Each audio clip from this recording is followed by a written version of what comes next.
요한복음에는 모두 7개의 표적이 등장합니다. 이것은 모두 기적들입니다.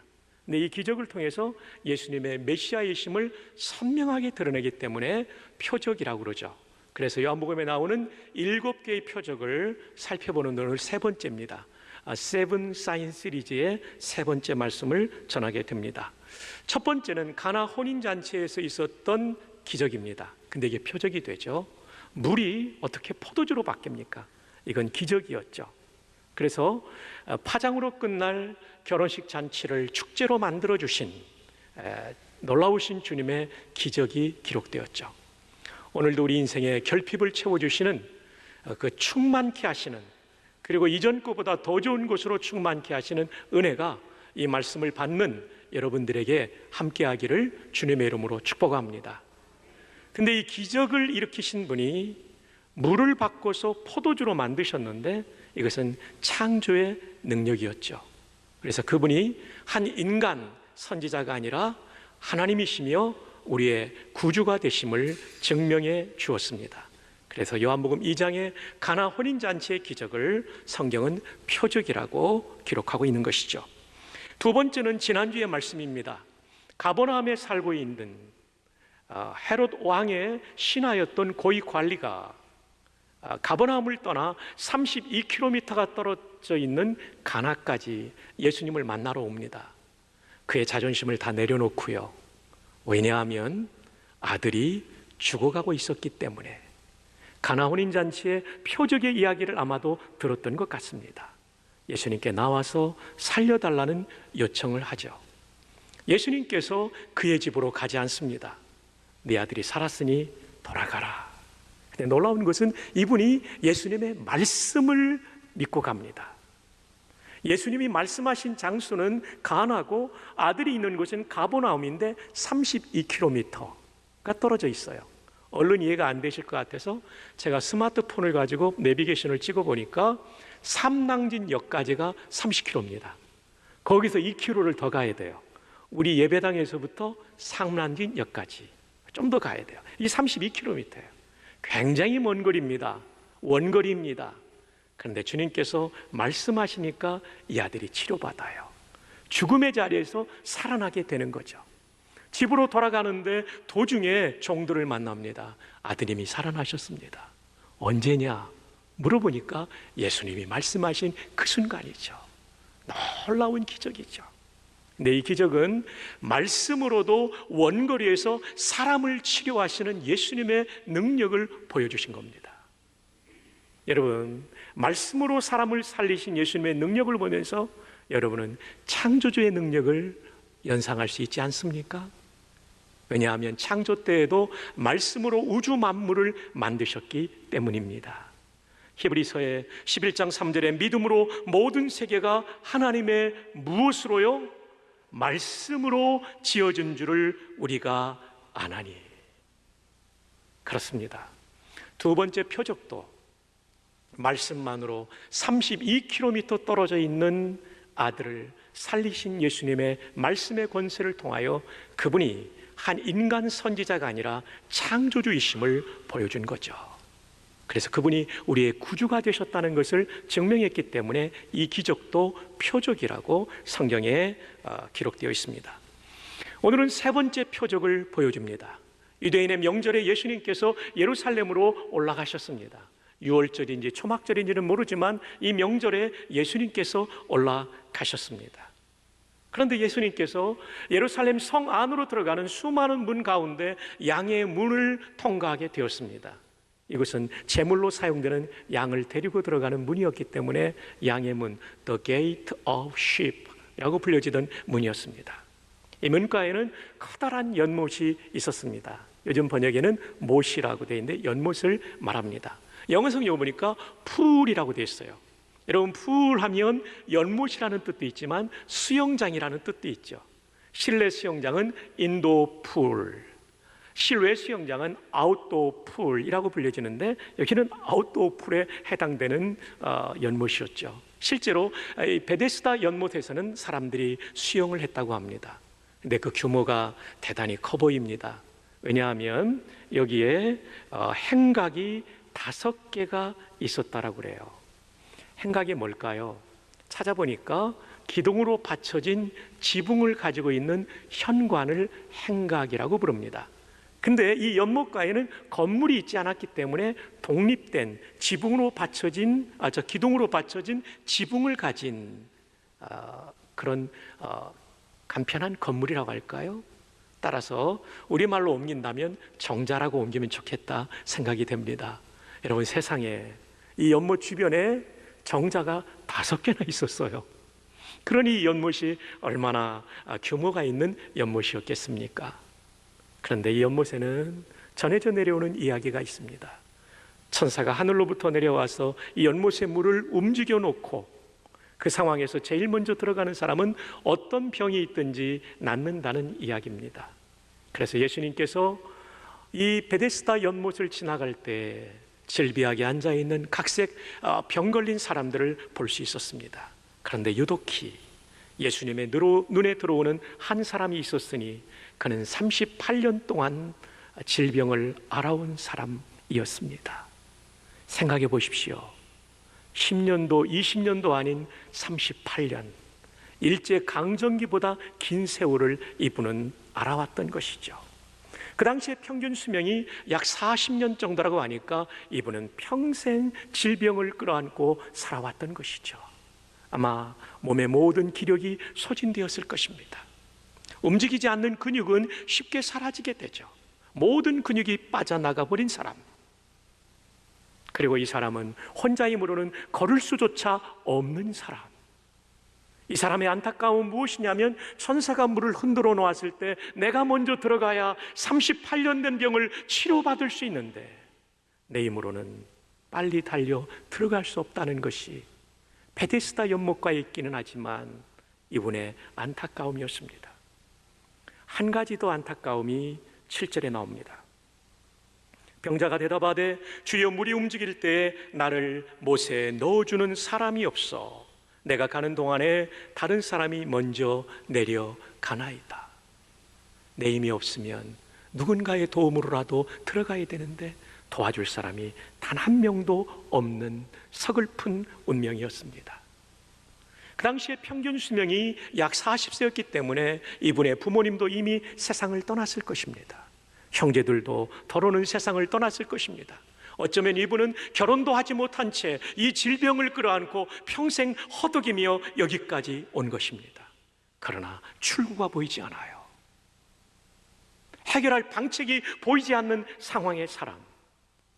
근데 예수께서 이 사람을 주목하고 이 사람을 찾아가십니다. 오늘도 인생의 출구가 보이지 않는 환경 가운데 내 힘으로 어찌할 수 없는 인생의 문제를 끌어안고 이 예배당에 앉아있는 당신, 그리고 집에서 예배드리는 당신, 그 당신을 주님께서 찾아가 주실 줄로 믿습니다. 이 말씀에 마음으로 아멘하며 주님 내게도 찾아와 주옵소서 기도하는 우리가 될 수 있기를 바랍니다. 그때 주님의 역사가 시작될 것입니다. 이 연못의 이름은 뭐라고 그랬죠? 베데스다입니다. 히브리 말로 베트는 집이라는 단어입니다. 헤세드는 자비, 사랑, 은혜, 은총으로 번역되는 단어입니다. 따라서 베데스다라는 이 이름, 이 연못의 이름은 자비의 집, 사랑의 집, 은혜의 집, 은총의 집이라고 하겠습니다. 38년 된 병자는 자비의 집에, 사랑의 집에, 은총의 집에 주변에 있지만 이분의 인생 속에는 하나님의 사랑과 은총을 경험하지 못한 헤세드가 빠져버린 인생이었습니다. 그러나 주님이 찾아오시니까 베데스다에서 헤세드를 베풀어 주시는 주님을 만나는 놀라운 은총을 경험하게 된 것이죠. 오늘 예배드리는 우리 모두에게도 헤세드의 은총이 임하기를 주님의 이름으로 축복합니다. 유대인들은 안식일에 일하지 않기 위하여 다음과 같은 39가지 금지사항을 갖고 있었다고 합니다. 이것을 또 세분화해서 6가지씩 더해가지고 무려 234개의 항목을 가지고 있었다고 하니 이들이 얼마나 율법주의에 빠져 있었는지를 알 수 있겠죠. 첫 번째 안식일에 바느질하면 안 되고 밭 가는 일 하면 안 되고 농작물을 거두어 들은 일을 하면 안 되고, 이걸 추가로 해석해서 제자들이 밀밭에서 배고파서 이 밀을 이렇게 손으로 비벼서 까서 먹으니까, 껍질을 까서 먹으니까 이걸 탈곡을 했다고 지적을 했잖아요. 이게 뭡니까 진짜? 좀 넘어갑니다. 빵을 굽는 일이 안 되고 11번째, 좀 많이 넘어갑니다. 32번째, 두 글자를 쓰는 일이 안 돼요. 한 글자 쓰는 건 괜찮은데 두 글자 쓰면 일이 되는 거예요. 이게 뭡니까 진짜? 33번째, 두 글자를 쓰기 위해서 두 글자를 지우는 일이 안 돼요. 한 글자를 쓰기 위해서 한자 지울 정도는 괜찮은데 두 글자 지우면 이것도 일이 되는 거예요. 이게 뭐예요? 마지막 39번째, 물건을 한 곳에서 다른 곳으로 옮기는 일이 안 되는 거예요. 그러다 보니까 지금 이 사람들은 예수님이 치료해 주신 38년 된 병자를 지금 나무라고 있는 것입니다. 이것이 얼마나 하나님의 마음에서 먼 인간이 만든 전통이냐 말입니다. 사람을 살리는 것이 아니라 억압하고 있는 이들의 모습을 보게 되는 것입니다. 유대인들은 여기서 멈추지 않아요. 예수님에 대해서도 이 관점을 가지고 박해하고 있어요. 16절을 봅시다. 그러므로 안식일에 이러한 일을 행하신다 하여 유대인들이 예수를 뭐 했다고요? 박해했다. 예수님을 박해했어요. 이 박해에 대한 예수님의 대답을 볼까요? 17절에 예수께서 그들에게 이르시되 내 아버지께서 이제까지 일하시니 나도 일한다 하시매. 안식일에 일 안 한다고? 아니야, 내 아버지 하나님도 지금 이 안식일에 사람을 살리는 일을 하시고 이 세계를 경영하는 일을 하고 계신다 말합니다. 이것을 신학자들은 도제의 유비라고 합니다. 도제의 유비는 도제의 비유라고도 할 수 있고 유추라고도 아날로지를 번역할 수 있습니다. 이건 뭐냐면 고대에는 직업이, 아버지의 직업이 내 직업이 되는 거예요. 아버지가 목수면 나도 목수고요, 아버지가 농부면 나도 농부가 된다는 거죠. 그래서 이 도제의 유비는 아버지의 직업을 물려받던 그 시절에는 아버지가 하는 일을 아들이 했다는 거죠. 지금 예수님께서는 당신의 아버지이신 하나님이 일하시기 때문에 나도 지금 일하고 있다. 나는 하나님의 아들, 곧 하나님이라는 선언을 하고 계시는 것이며 안식일에 대한 재해석을 하고 계시는 것이죠. 신학자들은 이렇게 말합니다. 안식일에 성부 하나님이 쉬시는 것은 이미 완성된 창조사역뿐이며 그 이외의 일, 곧 사람에게 생명과 호흡을 주시는 일 등, 그리고 죄인들을 구원하시는 일, 인생들을 고통에서 풀어주시는 일 등은 쉬거나 중단하시는 법이 없으시다. 그러므로 예수께서 자신도 안식일에 일한다고 주장한 것이다 라고 말하고 있습니다. 주 안에 사랑하는 성도 여러분, 우리는 예수님을 믿음으로 말미암아 죄에서 속죄받고 진정한 안식을 누리게 된 사람인 줄 믿습니다. 예수 믿고 가장 큰 변화는 마음이 평안해졌어요, 아닙니까? 물론 광야 같은 인생을 살면서 우리는 불안이 찾아올 때도 있고 흔들릴 때도 있지만, 그러나 세상이 줄 수 없는 평안을 성령 안에서 우리는 경험하고 죽어서 영혼이 평안을, 안식을, 진짜 안식을 경험하고 예수님 재림 때에는 몸까지 온전한 구원을 누리면서 영원한 안식, 행복을 우리는 누리게 될 줄 믿습니다. 어거스틴이 말한 것처럼 주의 품에 거하기까지는 내게 평안이 없었나이다. 맞습니다. 예수님을 구주로 믿을 때 우리는 평안, 안식을 누리게 되는 거죠.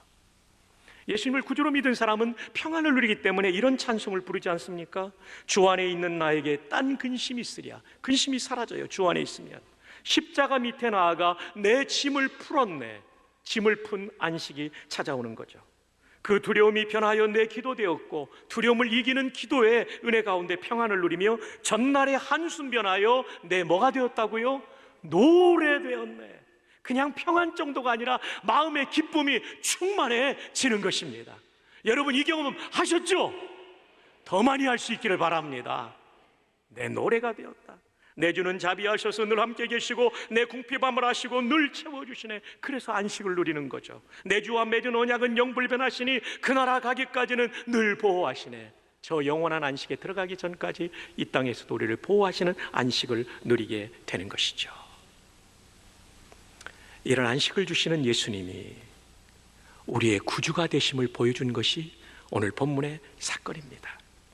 38년 된 병자를 고쳐주신 것은 한 사람의 질병을 고치시고 인생의 문제만을 해결해 주신 것이 아니라 말씀 한마디로 이 38년 된 질병을 고치신 분은 말씀으로 천지 만물을 만드신 창조주이시며 인간의 몸을 입고 오신 하나님이시며, 그러기에 그분이 우리의 구주 메시아 그리스도가 되심을 증명하는 표적적 사건임을 믿으시기를 바랍니다. 여기에 유대인을 자극하는 또 하나의 문제가 있었습니다. 요한복음 5장 17절에 예수께서 그들에게 이르시되 내 아버지께서 이제까지 일하시니 나도 일한다. 하나님을 내 아버지라고 불렀어요. 유대인들이 오해합니다. 5장 18절, 유대인들이 이로 말미암아 더욱 예수를 죽이고자 하니 이는 안식일을 범할 뿐만 아니라 하나님을 자기의 친아버지라 하여 자기를 하나님과 동등으로 삼으심이로라. 하나님의 아들이란 얘기는 곧 자기가 하나님이라는 유대적 표현이거든요. 그래서 이걸 오해한 거예요. 어떻게 오해를 했냐면 하나님은 한 분밖에 없다는 단일 신론에 빠져서 삼위일체를 이해하지 못한 거예요. 이분이 제2위 하나님이신 성자 하나님이시며 인간의 몸을 입고 오신 하나님이라는 것을 이해하지 못했기 때문에 이들은 신성 모독죄로 예수님을 몰아가기 시작한 거죠. 이들의 무지입니다. 요한복음 1장 18절은 본래 하나님을 본 사람이 없으되 아버지 품속에 있는 독생하신 하나님 성자 하나님이 나타내셨느니라. 어떻게 나타내셨습니까? 인간의 몸을 입고 오심으로 말미암아 하나님이 어떤 분이심을 성자 하나님이, 독생하신 하나님이 나타내신 거죠. 빌립보서 2장 6절로 7절에 그는 근본 하나님의 본체시나 하나님과 모됨을 취할 것으로 여기지 아니하시고 동등됨을, 아까 여러분 보셨죠? 요한복음 5장 18절에 하나님과 동등됨을 신성 모독으로 얘기했는데 사도 바울은 빌립보서 2장 6절에 그분이 본래 하나님의 본체신데 하나님과 동등됨을 취하지 않고 인간의 몸을 입으신 성육신을 하셨다. 삼위일체를 여기서 보여주고 있는 거죠. 그들은 이 진리를 몰랐기에 예수님을 오해하고 죽이려고 하게 된 것이죠. 초대교회 수많은 이단 가운데 예수님은 신성을 가진 하나님이시지만 인간의 몸을 입지 않고 환상으로 임하셨다는 이단이 있었습니다. 신성은 믿되 인성을 믿지 않은 거죠. 어떤 이단은 예수님은 인간이긴 하지만 하나님은 아니다, 그래서 인성만 믿는 이단이 있었죠. 그래서 AD 451년에 칼케돈 회의를 통해서 칼케돈 신조가 발표되었는데 이것은 기독론의 완성, 기독, 그리스도, 예수님께서 신성과 인성을 완벽하게 가지신 참 하나님, 참 인간임을 증명한 신조였습니다.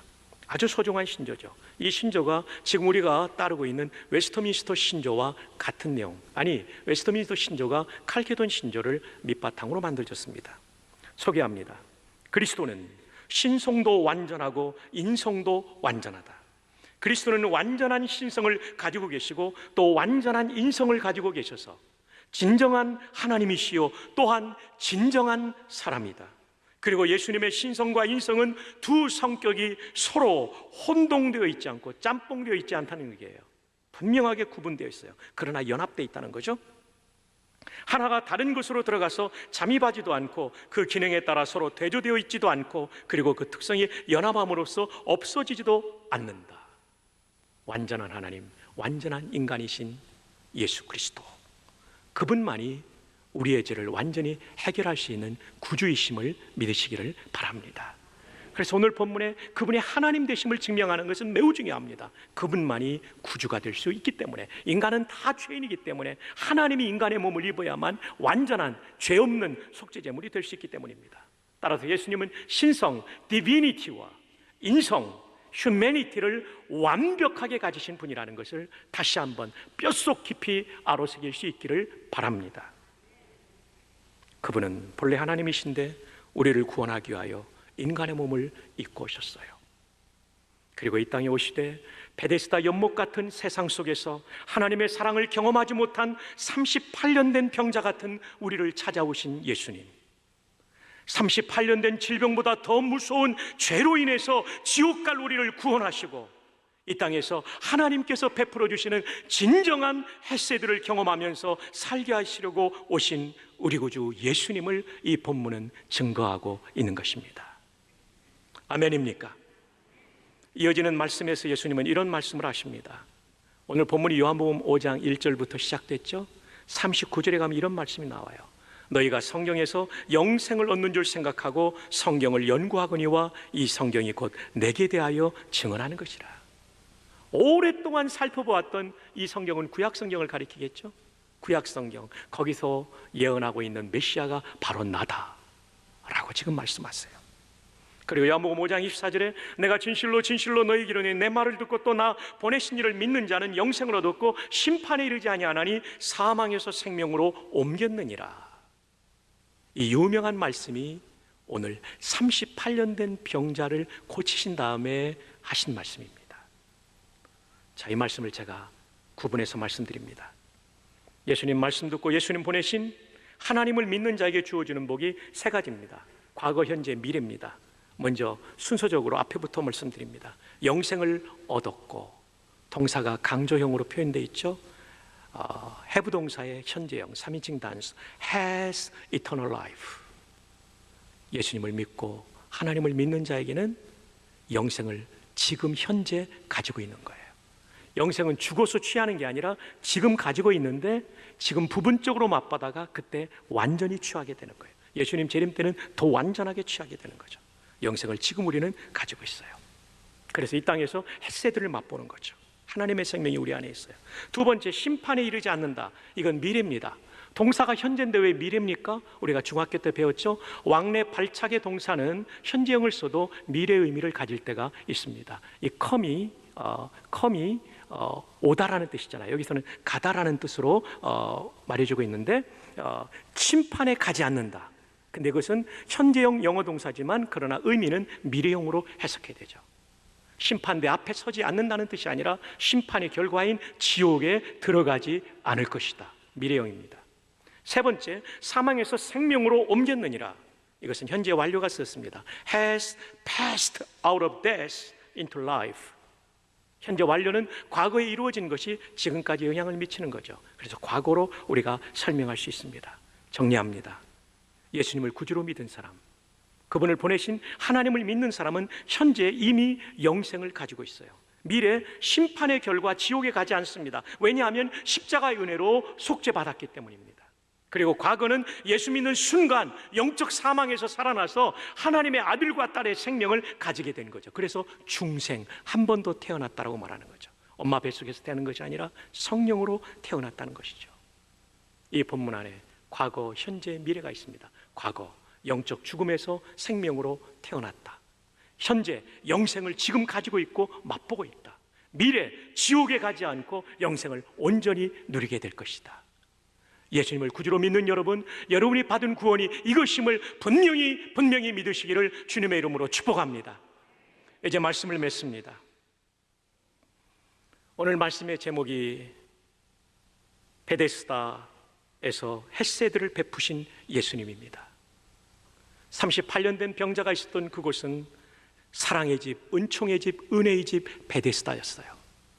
그러나 정작 이 사랑과 은총을 의미하는 헷세들을 경험하지 못했는데 예수님께서 이분에게 찾아가 주심으로 말미암아 헷세들을 주신 거예요. 그래서 38년 동안 앓던 문제를 해결하게 된 것이죠.